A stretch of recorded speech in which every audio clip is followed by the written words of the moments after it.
I'd like to thank everybody that arrived today, even though the weather is not our friend this morning. And I know we have some school districts that are online watching.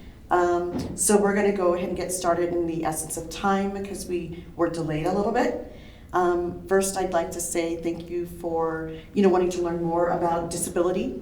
And we brought in some really cool speakers that can tell us about some of their journey, and we have some questions that we're going to ask. And then we'll do some Q&A if anybody has any questions. So we'll start out with just kind of, let's get to know who they are. And so, of course, my name is Shirley Martinez. I'm the Director for Diversity, Equity, and Inclusion at the Library District for El Paso County. So we'll go to Brother Luck. Good afternoon, morning, whatever time of the day we are at this point. Still a little bit morning. Yeah, mine just kind of blur together. I'm Chef Brother Luck. That is my real name.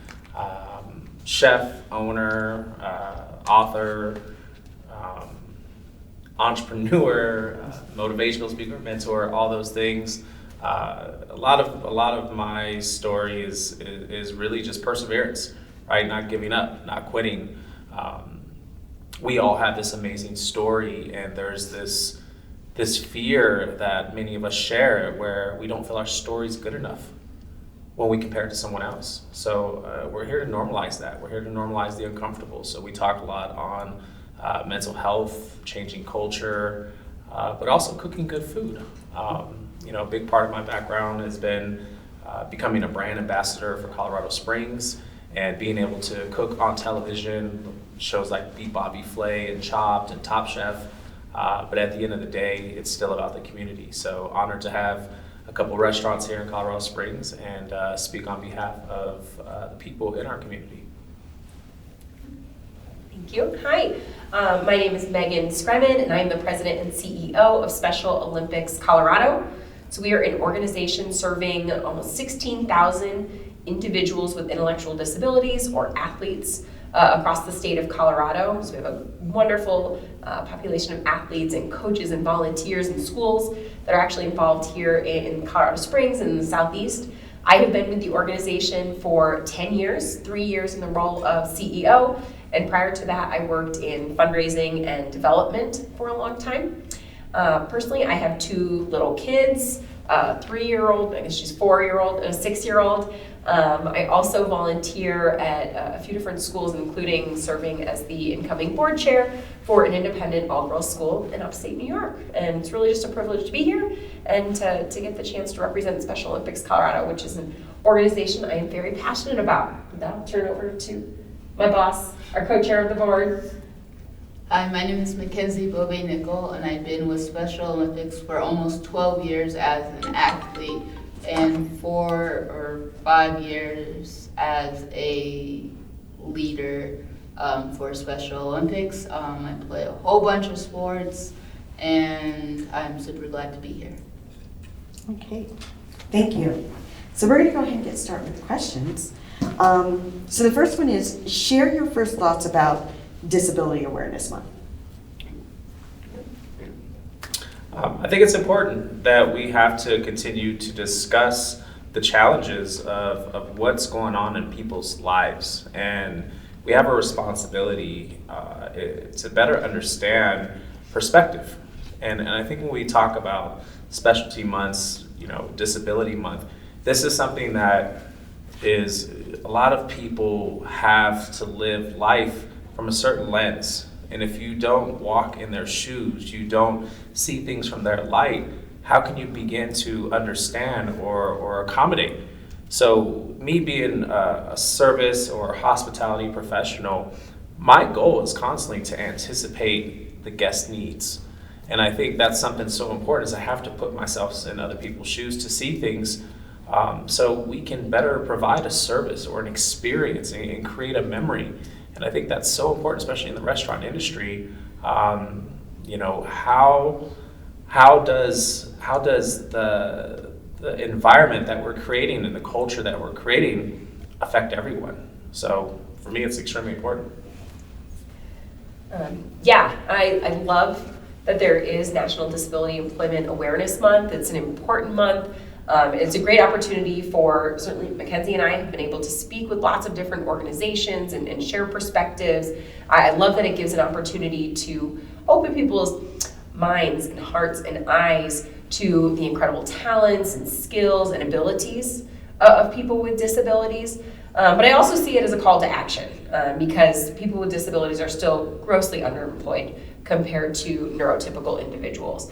And so there's a lot of work that is yet to be done. So I really do see this as a call to action. And some of those action items would be having every employer out there really take a close look at your employment practices.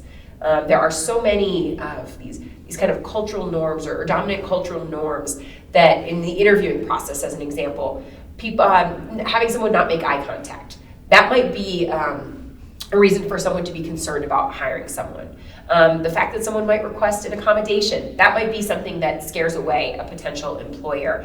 And so really just using this as an opportunity to examine internally our own biases, our own employment practices, our onboarding practices, as once we hire someone with a disability, making sure that they have every opportunity to succeed that every single person, every other person in that organization does. So I love the month. I love that it gives an opportunity to celebrate people with disabilities, but really do see it as a call to action.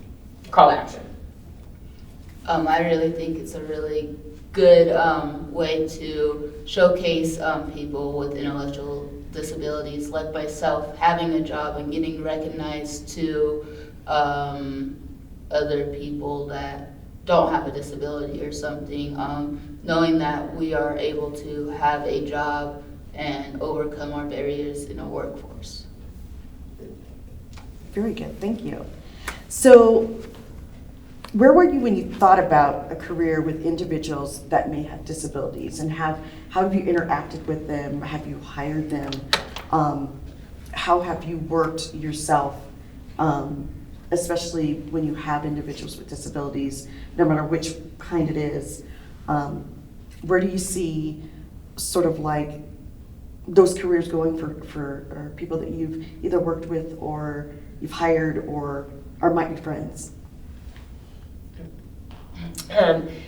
So I'm trying to answer as best I can. We employ people with intellectual disabilities, so that is something that is very, very important to us at Special Olympics. But also as an organization that exists to serve people with intellectual disabilities, I know that we have a lot to learn in making sure that we are an organization that is inclusive, where people with disabilities of all different types can come and feel comfortable and have the accommodations and everything that they need to find success. In terms of me personally getting involved with an organization serving people with intellectual disabilities, that I actually just found Special Olympics, and I'm attracted to the fact that it's a sports organization.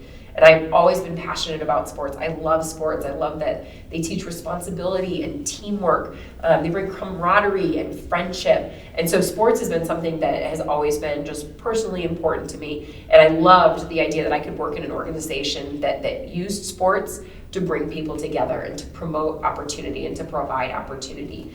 So I applied for the job years ago and had no experience at the time working with people with disabilities. And so I love that opportunity. I learn every single day. I learn from athletes like Mackenzie. I learn from our coaches. I learn from the family members. The other thing that I would add when you talk about hiring people with disabilities or making sure that society is inclusive of people with disabilities, it really goes down to having practices that are inclusive all across the board. There are a lot of disabilities that are visible, and there are a lot of disabilities that are invisible. And so making sure that we provide practices and policies that really are accommodating to all people, because you never know what somebody is going through or what their experience is. You want to talk about first start with your career?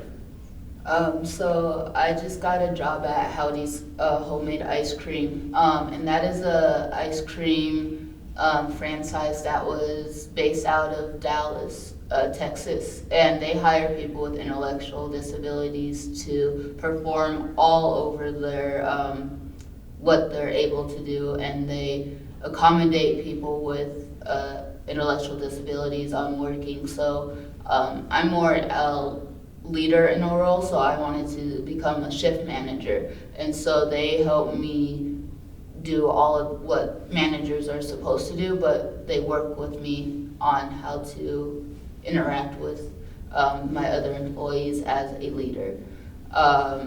Yeah. Anything that you wish employers knew about people with disabilities? I know it's something you talked about. Yeah, like during like the times like we're in school or we're just born and we get diagnosed with something really negative, a lot of people say, oh, you can't do that, or oh, I don't think this would be a good fit for you. And so being able to show people that we can do whatever we put our mind to it. It just might take a little bit longer for us to process what's going on, but I guarantee we're one of the hardest workers ever if we got employed, because we always have been told no. You know, when I was 16 years old, I was enrolled into a vocational school in Phoenix, Arizona. And I took culinary arts as our program, and a big part of that program was actually had an assisted program for people with disabilities to teach them how to cook, and they ran the cafeteria. The greatest student in that class was hearing impaired. And I remember vividly how good she was. Her knife skills were elite, especially for a teenager, and we were all trying to keep up with her. And it was just one of those moments of this aha. This is a true understanding that a disability is not something that's going to limit you.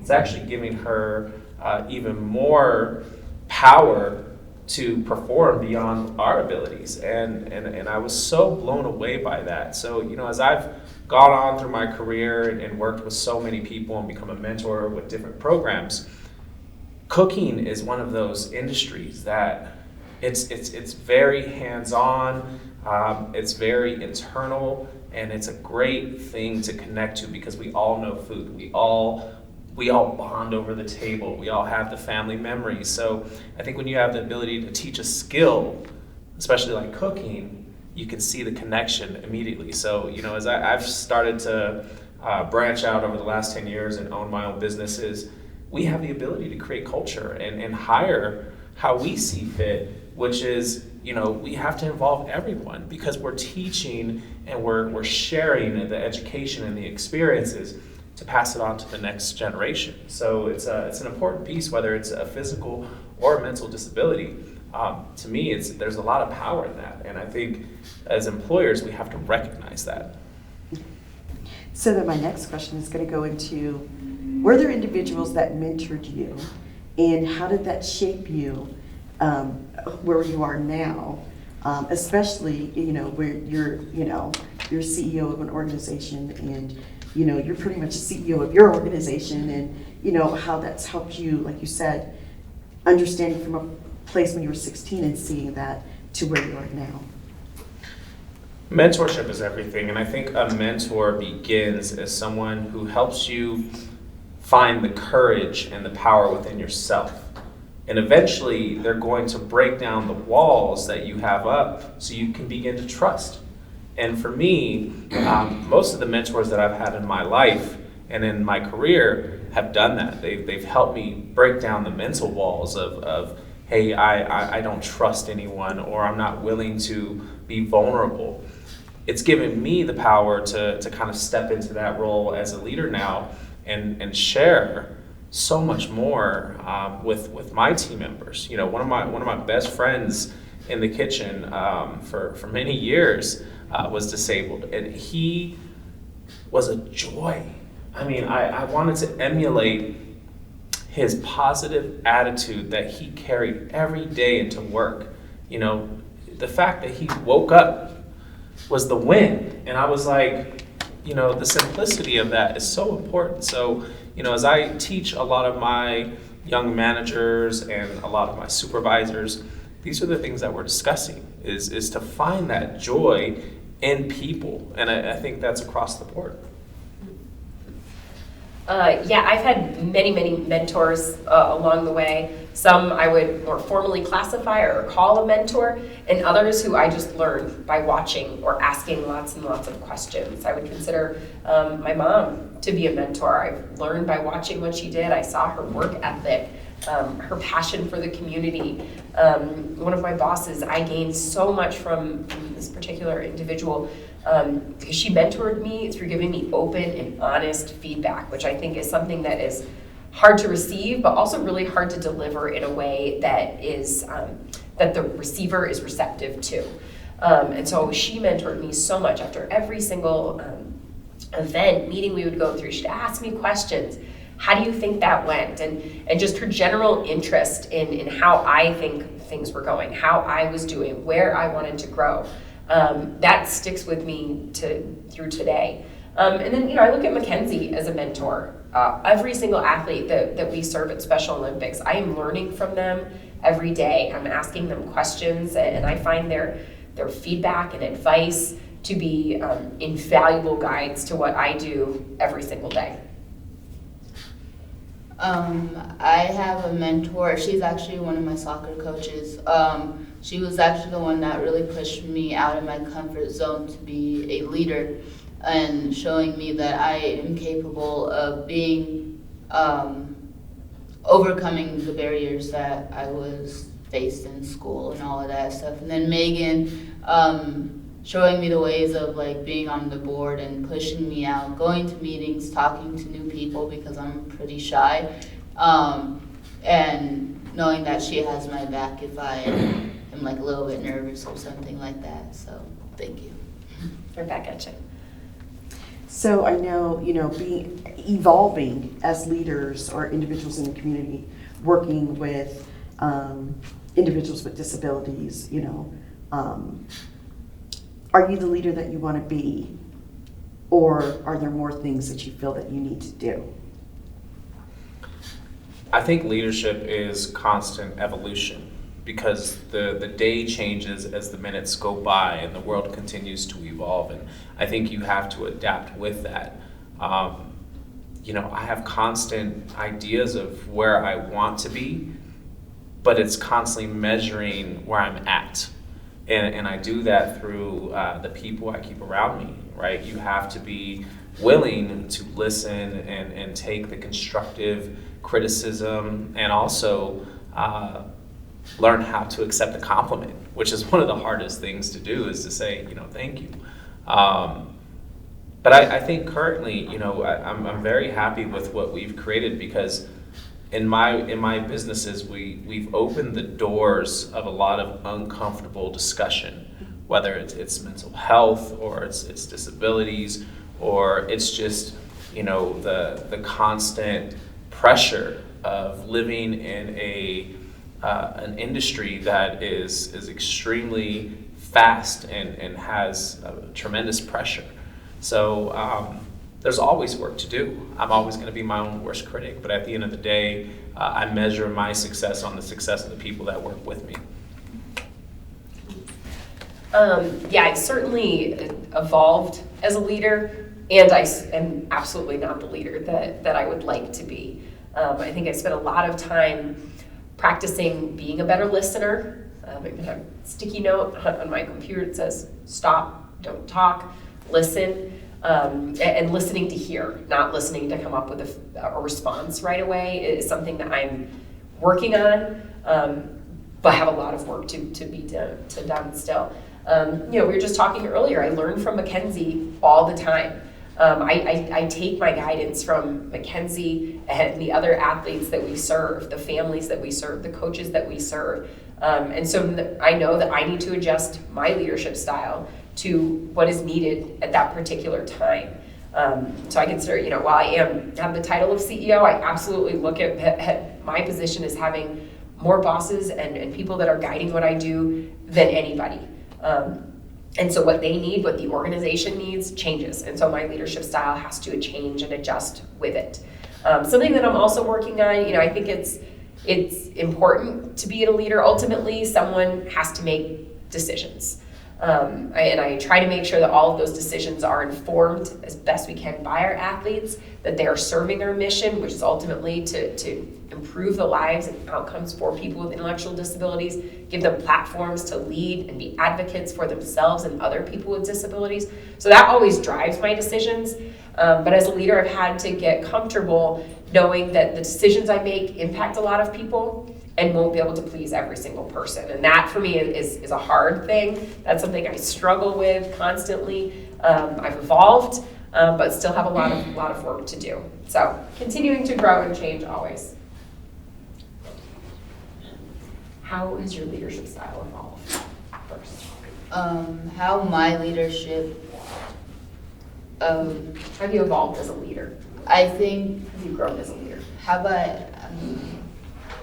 me growing as a leader is still a work in progress, but knowing that I was a super shy person and being able to come out of my comfort zone. I'm not the loudest person in the room, and I really think that's a big take on like how to become a leader. Just for me is I'm super quiet, but I listen, and then I turn back and say, hey, how can we fix this to make it a better situation or a better place to have athletes become leaders. And then, yes, I think if I didn't have the opportunities of being a leader, I really don't know where I would be, just because of all of the behaviors that I had. And no, because I really want to push more of people with intellectual disabilities to become shift managers or become chair on a board. So I'm trying to lead the way in that category, and starting my personal self, saying no, because I'm always a yes person, and you can get burnt out pretty fast if you always say yes and going to places and committing to other things, and you don't have time for family or your mental health. So I totally understand that, because I'm a yes person too, and I found that, when you burn yourself out, it becomes a huge mental thing for yourself, and it affects your health as well. So I learned to say no with the asterisk. So it's no, but if you need me to do a specific thing, can't go to all your meetings, can't do all those things you do out in the community, but if you need me for a specific thing that I'm good at, then I'm your girl. And a lot of the boards and groups that I've worked on, nonprofits or others, they're like, okay, we can take you that way. And so I think that's how my leadership evolved, is that I had to learn how to be that no, but still letting them understand I'm not forgetting about you and what what you're doing, and the commitment, and it's important, but also saying there's only me, and my husband says I need to be home cooking at night. So, so I think do I have any questions from anybody in the audience? Are there anything in the chat? Yeah, well, No, nothing in the chat. Okay, yes. I do have a focus. I try to take notes while listening, and they do not connect sometimes. Could you please repeat what you said about the no but? And forgive me if I'm looking at my phone. I am making notes. You mean the no but with the asterisk? Yes. So what that means is, I know that there are groups and individuals out there that are nonprofits that don't have a lot of money or have big boards, have lots of volunteers. But a lot of times they might need something that I know, or something, or someone I know, or being that person that can connect them to something. And I call that bridging connections. Doesn't mean that Shirley has to do all the work. What it means is I might have a resource for that person to be able to connect to somebody else that they need help from, that I don't have to do it. Because before, like you said, I was the yes person saying, okay, I'll just do it. Well, it's just me, and my husband had gone through cancer, and I knew I had to step back from a lot of stuff to take care of him. And I have a special needs child. He's autistic, So there was also taking care of him. So I had to learn how to gracefully say no without making it people feel like they weren't important. What their mission and vision wasn't important. No, it's still important. It's just that I need to take now a back seat. So that's my asterisk is I may not be able to do everything you need me to do, but I might have a resource that you need that can help you. And so I had to learn how to do that because I was on like, Yvette, is Yvette in here? I was like on 15 boards. Yeah, you have to really learn that no is not a bad word. Mm-hmm. And in the hotel industry, in the service industry, one of the things we constantly talk about is always provide options. So when my staff come to me or someone in the community comes to me and wants time, no, I can't do it right now, but I can make time tomorrow, or I have this availability, what works. So I'm always providing an option when I say no. Of I don't have it right now, but I can make the time on these days, or here's what I'm thinking. If I'm not the person, this might be the person. So I'm always trying to provide an option when I say no. And I think also with that is COVID made us change a lot of how we looked at doing, activities and, reaching out to people and, whatever you're doing. It made it a change, but I felt like it made a big impact for individuals with disabilities, because guess what? We had to make everything available for them. Okay, people are gonna have to be able to see what we're doing, and there's Zoom where they can reach out to us. And so for me, it really opened a lot of doors for individuals with disabilities, because now we were having to adapt things for, like you said, individuals that don't have disabilities. So we had to adapt things, and does that stop us now that we're opening? No, we actually take that and we move it forward, because there are still people that can't come out, and there's still people that need our help with things. So we have to think differently. I know in the restaurant business, you have to think differently about, how you get food to Survival. people. Yeah, keeping your places open, paying your employees. So, I look at it as the evolvement of what we're looking at doing next, because we know now movie theaters. I love going to the Roadhouse because they bring my food to me. I just order it to come up. And so thinking of things differently and helping people, that's now a normal thing for individuals with disabilities, because they've always had these different kinds of strictures to them and not being able to do the same thing that people with abilities could. And so now we're having to think differently. And I love when you go to a movie theater and your person with a disability can sit beside you now. They're not sitting up front by themselves, or, so it's that awakening of our thoughts about how we say no, but how we have options. And as we continue to use technology and, as we further open, those things that we do to ensure people feel welcome. So, do you have any last thoughts? To the students that are listening in, I would say get involved. We actually at Special Olympics, not many may know, but we're programming in almost 600 schools across the state of Colorado, and that's all about creating inclusive and welcoming school environments. Because we know that for students with disabilities, school can be a harder place.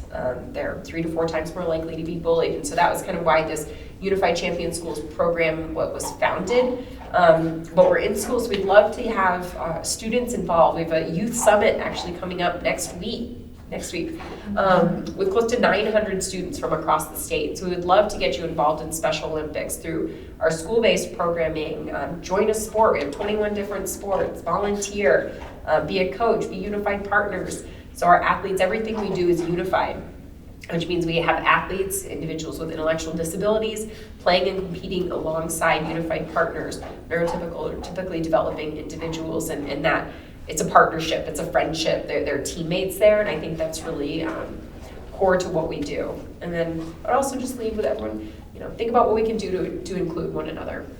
see who is missing from a room, who's missing from a conversation, who's missing from the workplace, and find a way to make sure that there is that seat filled at the table in a meaningful way. Thank you.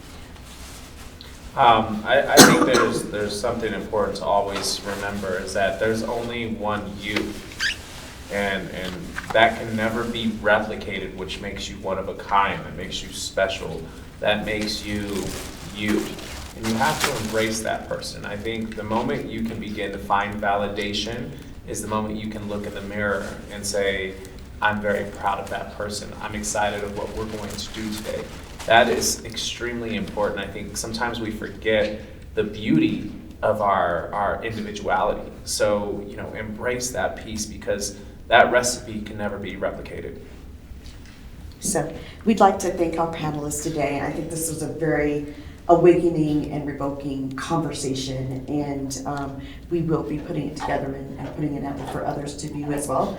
And it also puts a spotlight on all the great work that you're doing, and would like to see more, youth in sports and Special Olympics, because I know I'm a team mom, a booster mom for my grandkids, and I know, when you see the kiddos out there and they're running or they're doing what they're doing special, I'd like to see more individuals with disabilities as part of those groups, and actually getting back into Special Olympics like it was 4 or 5 years ago.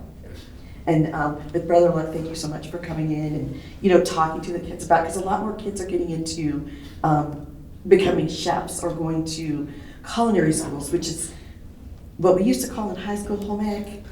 They're now called actually chef experiences in the high schools and stuff. And so my grandson is one, and I never thought he would be one to go to cooking, but he loves that class, and they just passed their certifications. Mm-hmm. So I'm glad that we're getting back into that place where our youth understand the importance of food.